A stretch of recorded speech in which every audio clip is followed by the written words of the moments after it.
Bienvenue dans le podcast âme fauve, je suis Sarah Zerbib, plaisirologue et psychologue. La question que j'ai envie de te poser c'est: as-tu envie de rugir de plaisir? Ici nous parlons de vie intime et charnelle, de sexualité et de plaisir et surtout de la relation qu'on développe avec son corps. Bref, toutes les clés pour t'épanouir dans ta vie intime et sentimentale, quel que soit ton âge, ta morphologie et ton statut relationnel. Alors, écoute bien ce qui va suivre et surtout, abonne-toi au podcast.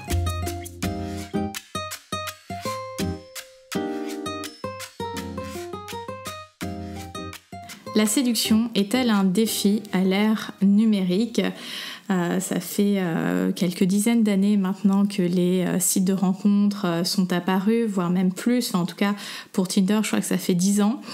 Et est-ce que c'est toujours aussi compliqué ou aussi facile, tout dépend le point de vue où on se met, de séduire, de rencontrer un homme, une femme en 2023 ? C'est l'expérience et le sujet que j'avais envie de vous partager aujourd'hui dans le podcast âme fauve. Je suis ravie de vous retrouver, j'enregistre ça, il fait un grand soleil et à la base c'était pas le sujet de départ sur lequel je voulais partir aujourd'hui, mais il m'est arrivé quelque chose et ça m'a rappelé plusieurs situations que j'ai connues dans ma vie sentimentale, au niveau de la séduction, et j'avais vraiment envie du coup de vous partager mon avis sur la séduction aujourd'hui. Alors qu'est-ce qui s'est passé ? Tu vas me dire, mais Sarah, qu'est-ce qui s'est passé ? Tout simplement, j'étais avec une amie, on est allé se faire un tour et on a fini dans le quartier de l'Opéra à Paris. On se sépare après avoir mangé une petite glace, il fait très beau, et je marche tranquillement vers le Palais Royal. Un homme arrive à ma hauteur, je pense qu'il souhaitait me dépasser. Finalement, en tournant la tête, je vois qu'il s'arrête et me dit bonjour. On en vient à échanger quelques mots. Un homme, Benoît, si un jour tu atterris sur ce podcast, je parle de toi. Et donc voilà, très respectueusement, me parle et puis me demande ce qui m'attend pour le reste de ma journée. Question à laquelle je réponds que je n'ai plus qu'un arrêt chez moi avant de retrouver mon chéri. Et donc évidemment, il avait l'information qui l'intéressait, si j'étais célibataire ou non. On se dit au revoir, on se souhaite une bonne journée et puis chacun reprend son chemin.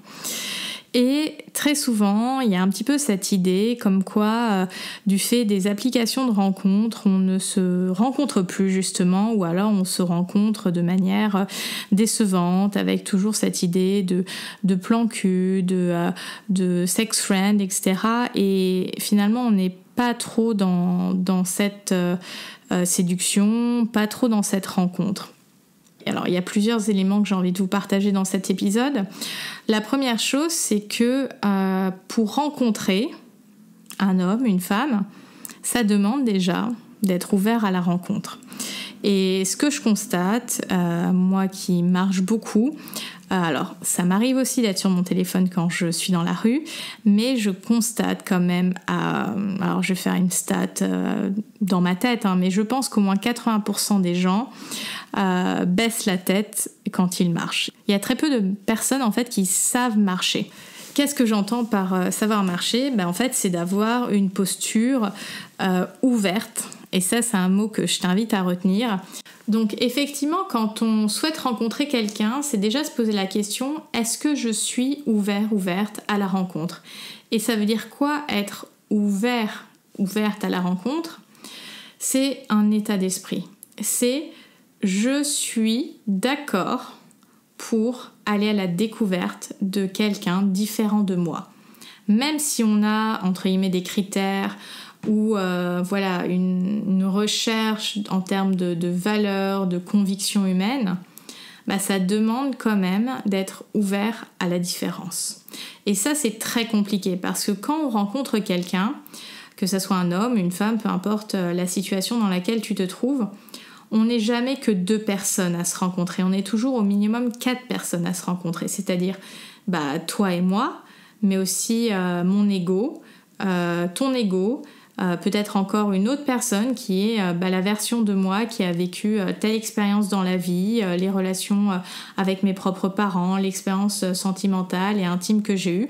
Donc finalement, les premières fois où on se rencontre avec quelqu'un, c'est pas vraiment la personne avec qui on pourrait vivre d'ici quelques mois, parce qu'on est encore sur une rencontre de surface. Ça va demander de s'apprivoiser, de se découvrir, de communiquer, de vivre des expériences ensemble finalement pour rencontrer qui est la personne derrière à la fois un vernis social qu'on a tous et toutes, aller dans la rencontre de l'intime, même si des fois on a l'impression de connecter très très fortement avec quelqu'un, c'est au fur et à mesure de l'expérience qu'on va apprendre à le découvrir. Donc déjà, c'est cette notion d'ouverture, et comme je le disais, on est beaucoup, alors je peux m'inclure parce que des fois ça m'arrive, mais c'est un élément que je travaille beaucoup justement dans la danse, c'est le fait de savoir marcher.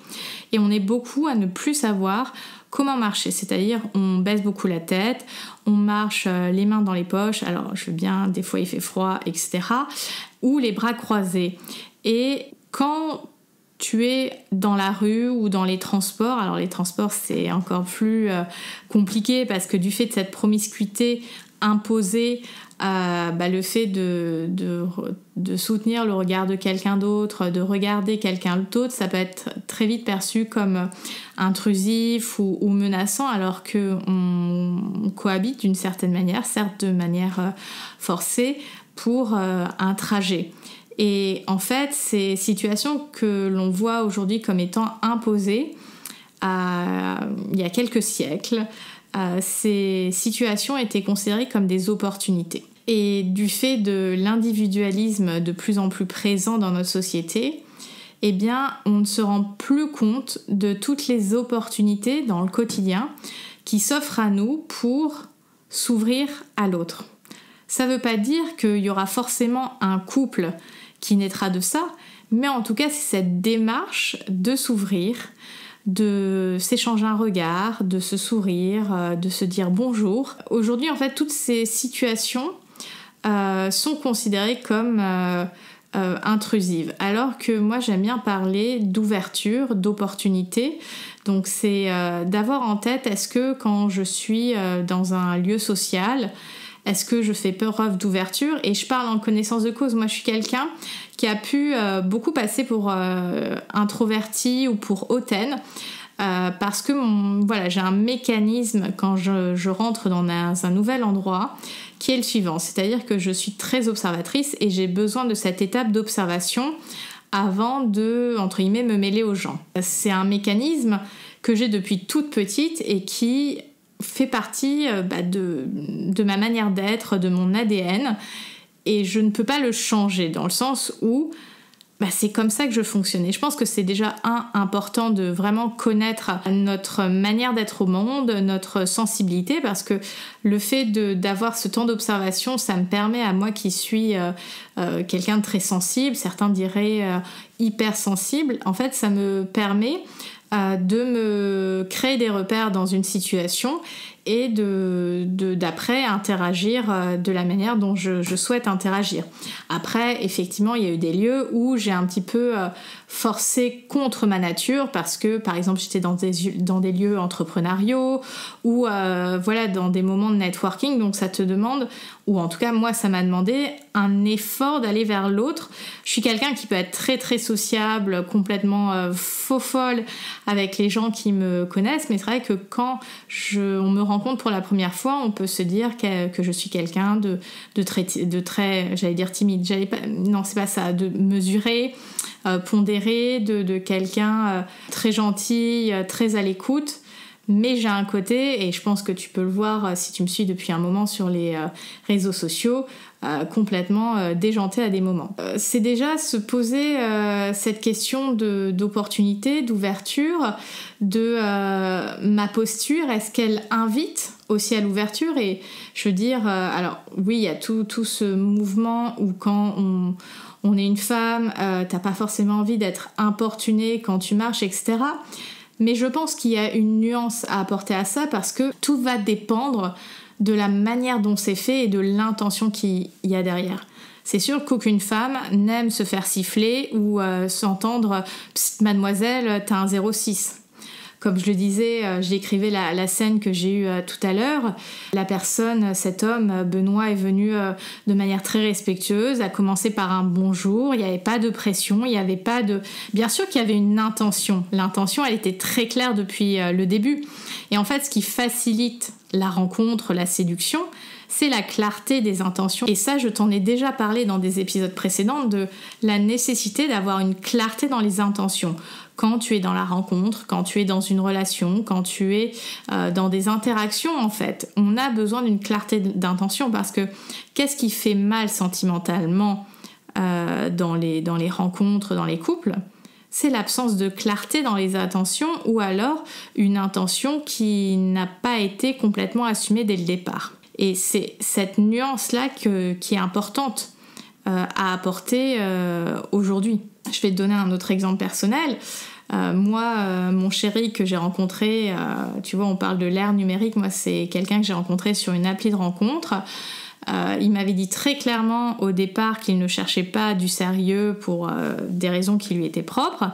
J'ai accepté de le rencontrer avec cette clarté sur sa situation et sur ce qu'il voulait. Bon, après, il a changé d'avis parce que ça a bien matché entre nous, etc.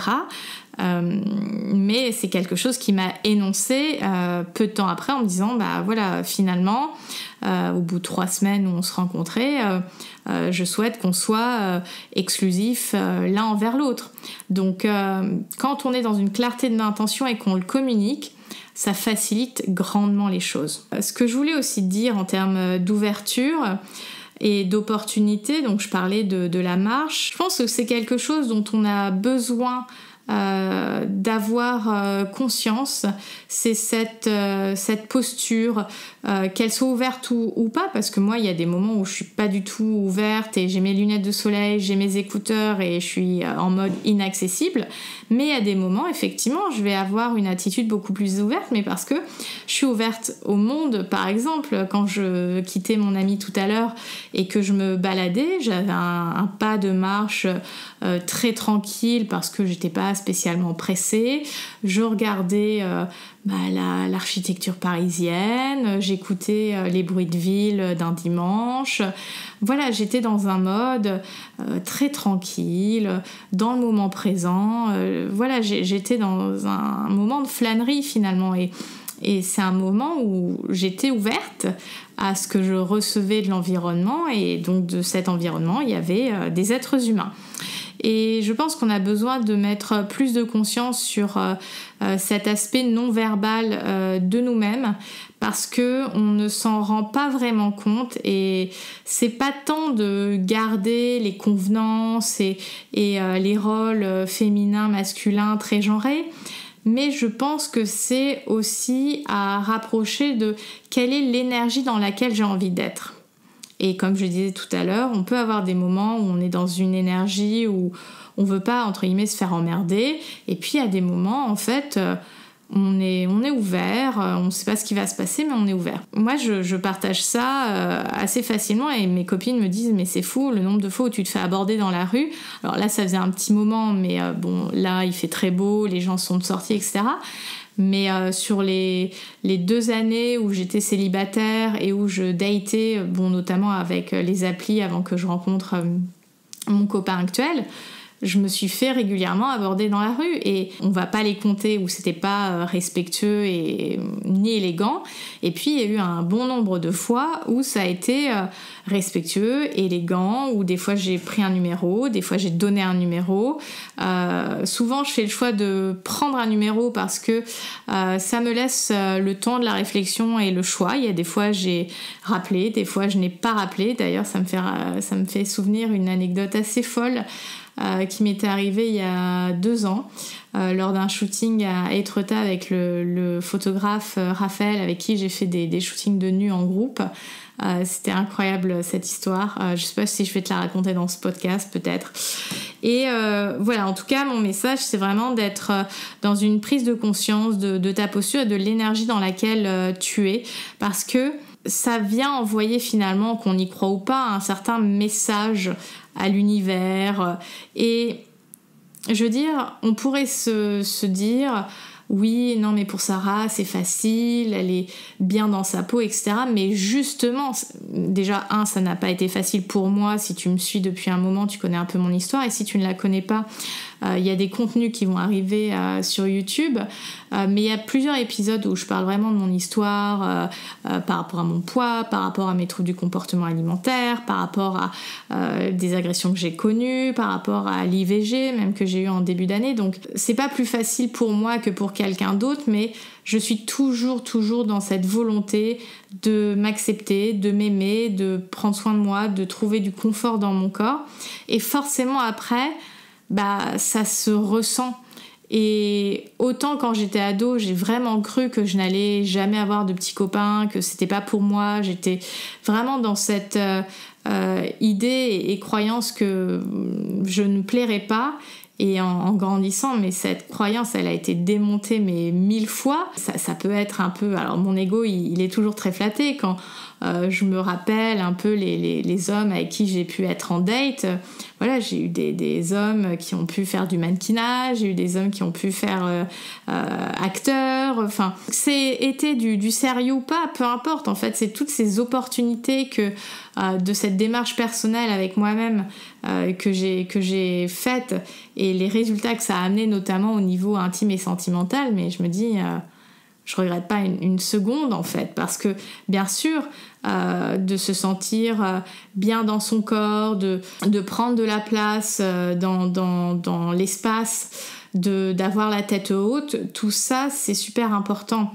Et il y avait aussi un autre élément que je souhaitais te partager dans cet épisode, c'est que même si on a tendance à vouloir aller contre cet élément qui est le jugement que les autres vont avoir sur nous, je veux dire, qu'est-ce qui se passe quand on croise quelqu'un dans la rue en quelques secondes, c'est moins de 10 secondes, on va se faire une idée sur cette personne. C'est vraiment ce qu'on appelle les apparences. Et même si on est dans une société qui veut qu'on aille au-delà des apparences, notre cerveau fonctionne quand même comme ça.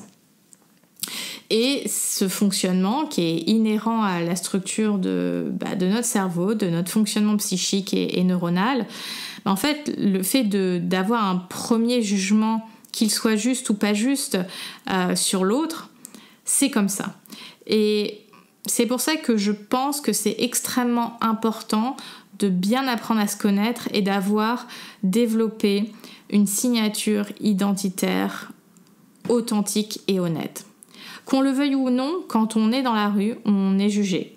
Même si on ne nous regarde pas, les gens vont voir, c'est vraiment cette question, certes ne pas juger un livre sur sa couverture, mais ça impacte quand même les rencontres.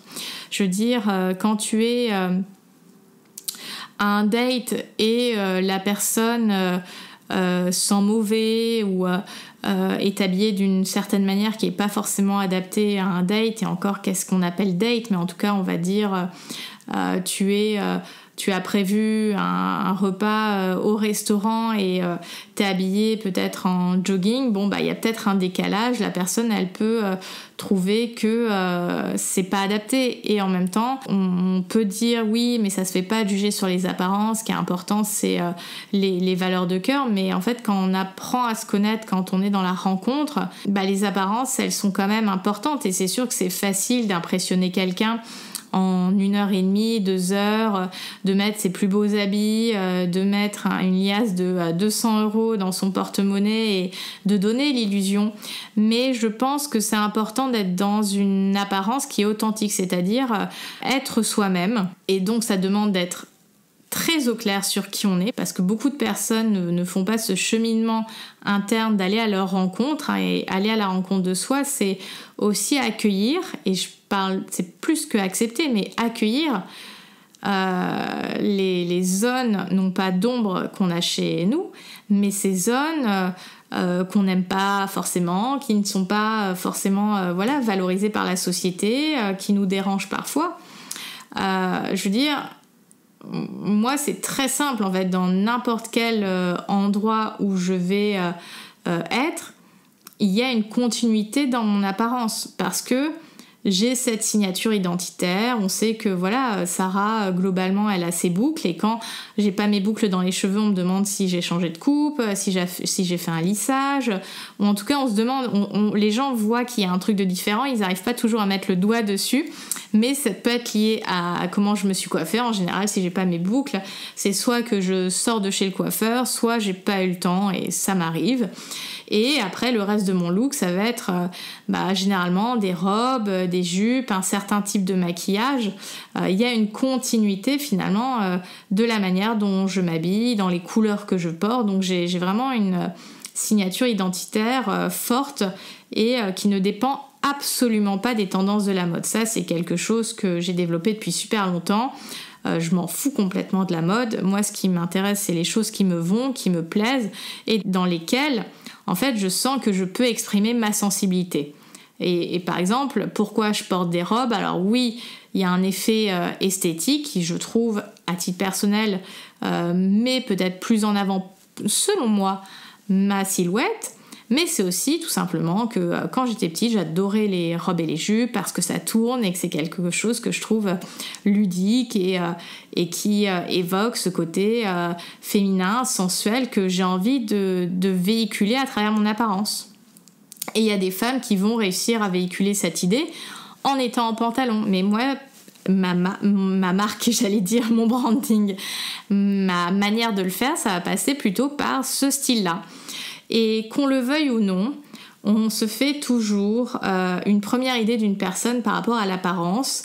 Et je pense que c'est important d'être dans une authenticité avec son apparence. C'est pas de jouer un rôle ou de faire des caisses ou d'endosser un look qu'on n'a pas du tout l'habitude de porter.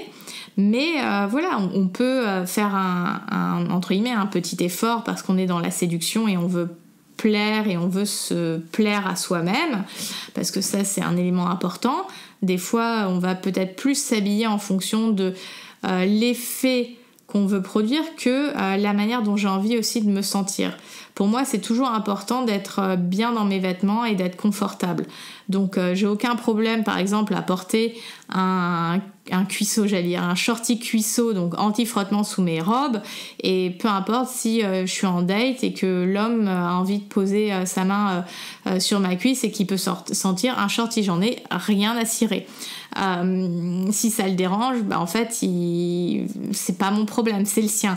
Donc tu vois un petit peu ce que j'essaye de te dire par rapport à cette apparence. Et puis, je pense que j'ai aussi envie d'appuyer sur cette idée d'opportunité. La séduction, c'est une proposition. Quelqu'un qui te regarde, quelqu'un qui te sourit, quelqu'un qui te dit bonjour.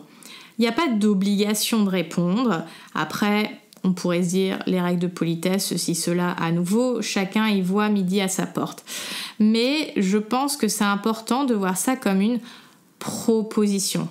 Bien sûr que, voilà, s'il y a une clarté d'intention, comme je l'expliquais avec la situation que j'ai eue tout à l'heure, les intentions étaient claires, donc oui, il y avait une attente.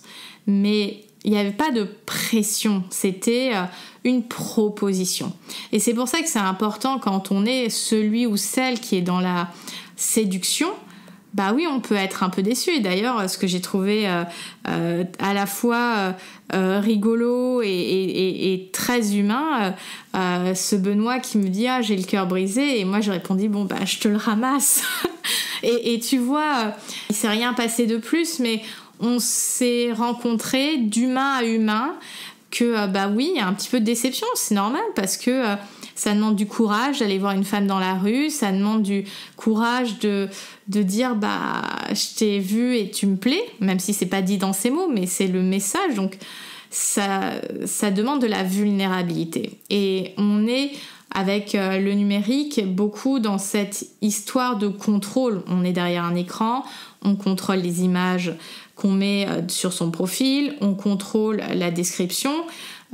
C'est très intéressant de contrôler, mais est-ce que je transcris mon authenticité et la spécificité finalement de qui je suis? Moi, quand j'étais sur les applications de rencontres, j'étais très spécifique sur mon profil, non pas dans ce que je recherchais, mais je donnais des éléments très clairs de qui j'étais, que j'étais végétarienne, que j'étais passionnée de danse cubaine, que j'étais entrepreneuse, que je faisais tel type de sport.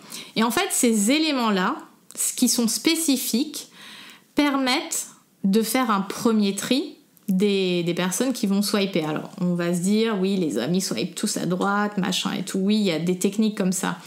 Mais les personnes avec qui tu vas potentiellement engager un échange sur des applications, quand l'homme, si on parle des hommes, on fait un minimum de sélection et on swipait à droite parce qu'il y avait quelque chose qui leur parlait dans ton profil, eh bien ça c'est grâce à de la spécificité. Je veux dire, il y a une différence entre les profils oui, j'aime bien voyager, aller au resto et pas me prendre la tête, versus j'aime voyager dans les pays latins, j'aime les restaurants fusion asiatiques et j'aime les conversations profondes avec mes amis.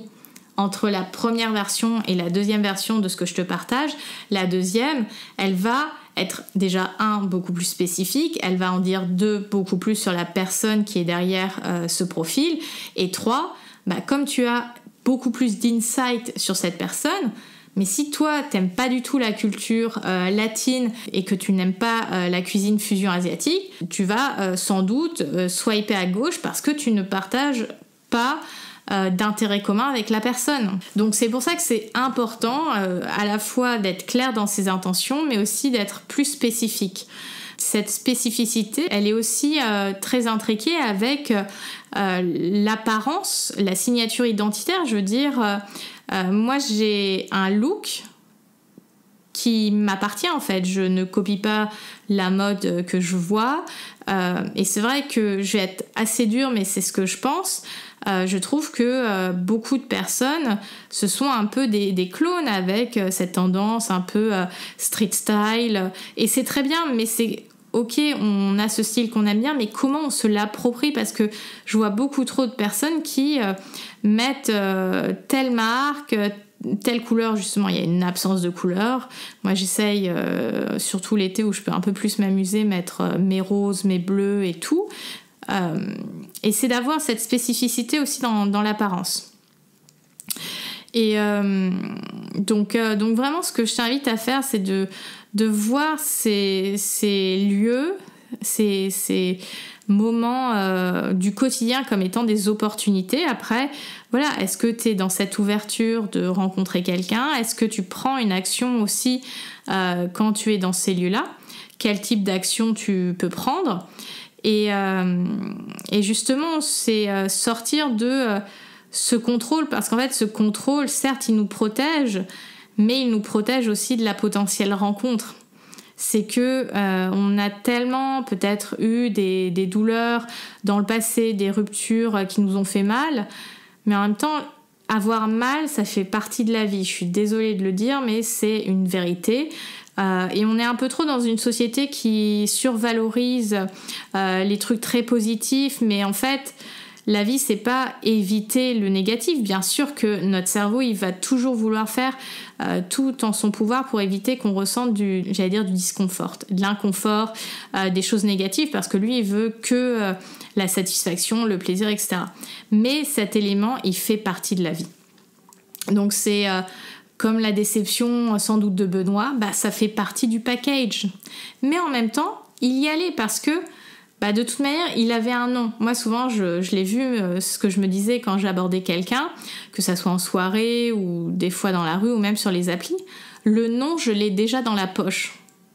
En soi, que j'y aille ou pas, j'ai pas le numéro de la personne, j'ai pas de date avec la personne, mais d'y aller, finalement, c'est de potentiellement aller chercher un oui, de se créer cette opportunité du oui.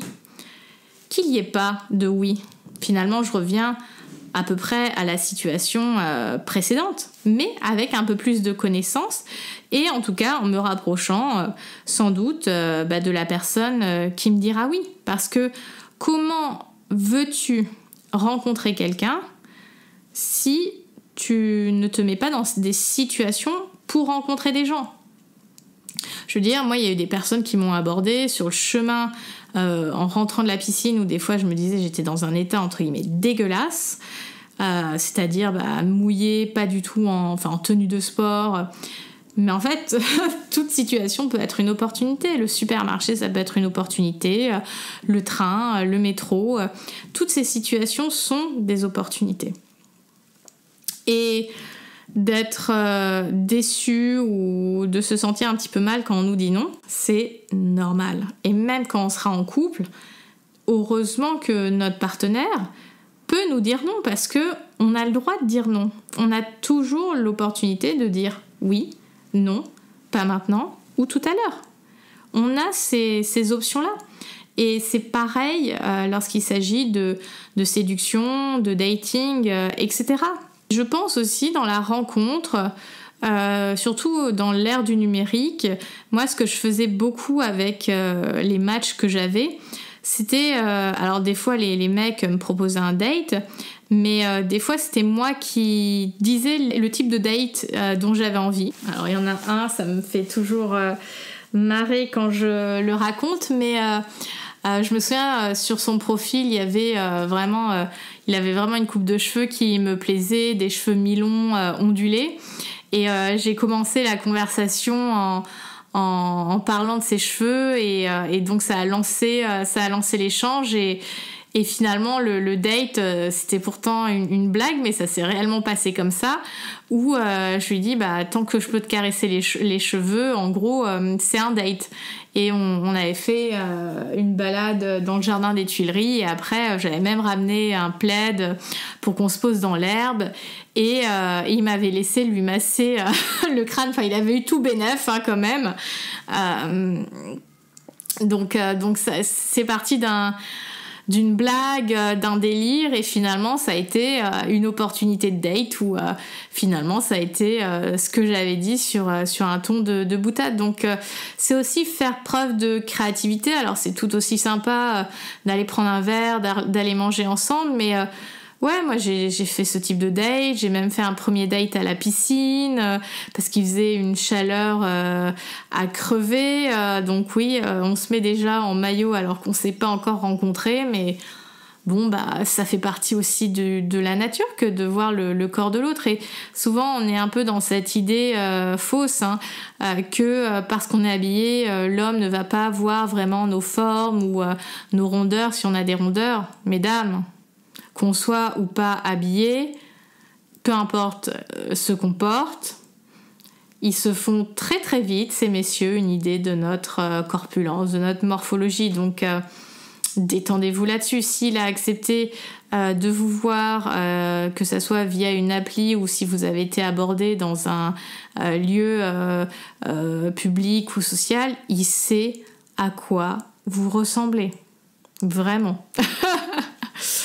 Donc voilà ce que j'avais envie de te partager aujourd'hui pour cet épisode de la séduction, de l'ère numérique. J'espère que ces points que j'ai abordés trouveront leur chemin à l'intérieur de ta tête et surtout de ton cœur. Et autorise-toi finalement à écrire les règles du jeu, parce que je pense qu'en ayant ces points, ces valeurs, cette vision, ça permet de remettre du jeu dans la rencontre, dans la séduction. Et personnellement, j'adore tellement la séduction. La séduction, c'est tellement une danse entre deux personnes, et c'est pour ça que j'adore les danses cubaines, parce que, alors quand tu as un danseur avec qui il y a cette intention de faire équipe et de réellement danser ensemble, qu'on soit ou pas célibataire, il y a ce jeu de séduction, et ça fait tellement du bien, parce que c'est ludique, parce que ça nous touche, ça nous émeut. On est au niveau de la sensibilité aussi en tant qu'être humain, et en fait peu importe le résultat, c'est le fait de jouer la partie qui est génial. Donc je vous invite vraiment à jouer, à trouver les règles de votre jeu et à vous amuser, parce que la séduction, elle est aussi là pour ça. Quand il y a des belles valeurs, quand il y a de la clarté dans les intentions, une communication bienveillante, etc., même si ça n'aboutit pas, on passe un bon moment. Comme la minute que j'ai passée avec Benoît, c'était très sympathique. Merci à lui. Et puis, je vais vous laisser sur ces bonnes paroles. Pour me suivre au quotidien, je pense que tu l'as peut-être remarqué, Instagram a suspendu mon compte, donc j'ai dû créer un compte backup et j'essayerai, en tout cas je l'espère, récupérer mon compte, mais voilà, j'ai des amis dans le milieu qui ont mis plusieurs semaines avant de le récupérer, donc je vais utiliser ce compte backup. Toi qui m'écoutes sur le podcast, je t'invite aussi à t'abonner à ma newsletter parce que c'est la meilleure manière de garder contact avec moi et que je trouve mon chemin jusqu'à ta boîte mail. Donc tous les liens sont en description de cet épisode. Évidemment, pour les femmes qui souhaitent redécouvrir leur plaisir sans se prendre la tête, l'école du plaisir ouvre ses portes. Donc voilà, toutes les infos sont en description également, donc c'est un lien vers mon site. Je reste disponible pour tout échange là-dessus. Il y aura également au mois de juin un atelier Tea Time et coaching plaisir féminin qui va bientôt sortir, donc je te partagerai les infos très prochainement. Et puis je vais conclure comme j'ai l'habitude de conclure, libère ta version fauve et surtout rugis de plaisir. À bientôt, bye.